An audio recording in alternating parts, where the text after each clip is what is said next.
remember the White Coat Summit? Remember these people? Like during the height of COVID pandemic, there were these doctors who all got together and formed a group and went out there and said, ivermectin works.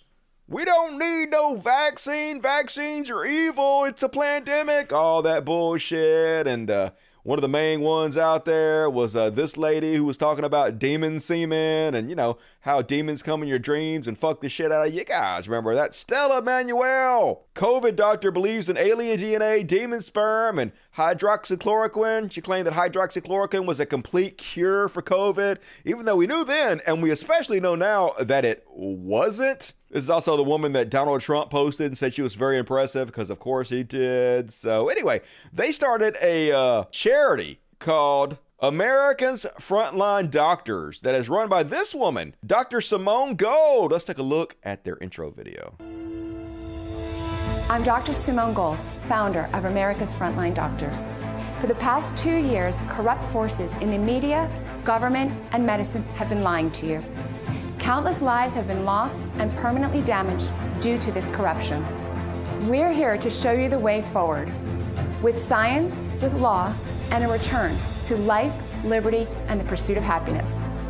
Here at aflds.org, we provide you with the medical and legal. So once again, folks, prepare your shock face. They scammed a bunch of people. Yep. It was all a money-making scheme. COVID-denied medical group implodes over founder's extravagant spending. When employees at leading COVID pseudoscience group America's Frontline Doctors tried to log into work last week, they found themselves locked out of their email accounts.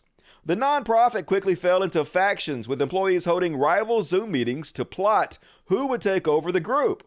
The organization's exiled founder, Dr. Simone Gold, tried unsuccessfully to gain access to a private Zoom call, only to find herself stuck in a waiting room. In internal emails, the group's accountant worried about who could still access the $7 million locked in its bank accounts. The war for the right's most prominent COVID quack group and the millions of dollars it has raised through relentless fundraising and prescriptions for bogus coronavirus cures had begun. For months, AFLDS has been split between its board and Gold, the group's charismatic founder and convicted Capitol rioter, over an internal audit into Gold's personal spending. That dispute spilled into the open on November 5th when the board sued Gold to try and force her to stop representing the organization. In a lawsuit first reported by Vice News, AFLDS is tearing itself apart in a fight over what Gold's rivals describes as her extravagant spending using the group's funds. The alleged purchases include $100,000 on a single private jet trip and $50,000 a month in Gold's personal expenses. Much of the controversy has centered around AFLDS' purchase of a $3.6 million mansion in Naples, Florida, where Gold lives with her boyfriend, a much younger underwear model and fellow Capitol rioter. I even looked him up. John Strand, here's her boyfriend, folks. Ooh, you go, fake doctor.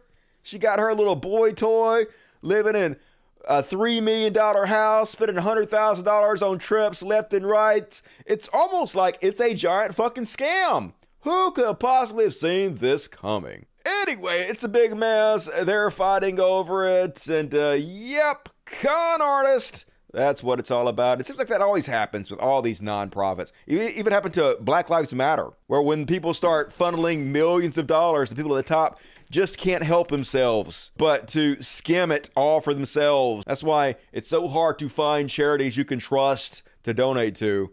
But you definitely have to do your due diligence these days. Not that I would ever donate to these people, but other nonprofits that should be doing better also have this same bullshit that happens. Sad, but unsurprising.